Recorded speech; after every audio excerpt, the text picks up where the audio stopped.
If you're watching mortgage rates like a hawk waiting for the perfect moment to refinance, you need to listen to this and listen to it well. These aren't the things that your bank, Wells Fargo or Bank of America, are going to be talking about or even thinking about.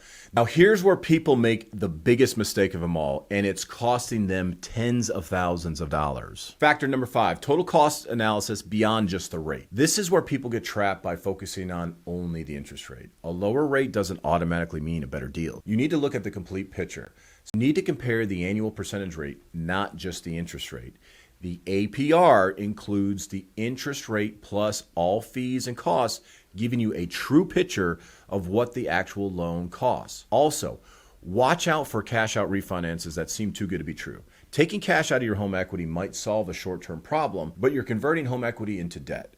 You're paying interest on that money for potentially decades. Unless you're using that cash for something that increases your financial position, like paying off high interest debt or making home improvements that increase your property value, it's usually not worth it.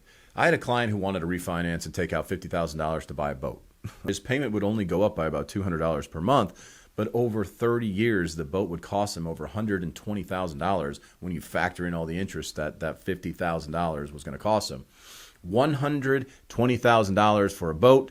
Now, let me address those who are trying to time the market. Nobody can predict where rates are going to go exactly. Not the economists, not the Federal Reserve, not your neighbor who watches financial news all day. The question isn't whether rates might go lower. The question is whether refinancing makes sense right now based on those 5 factors that we just talked about. If your break-even point works, if your loan timeline makes sense, if your equity position is solid, if your credit and your finances are stable, and if your total cost analysis pencils out, then you refinance.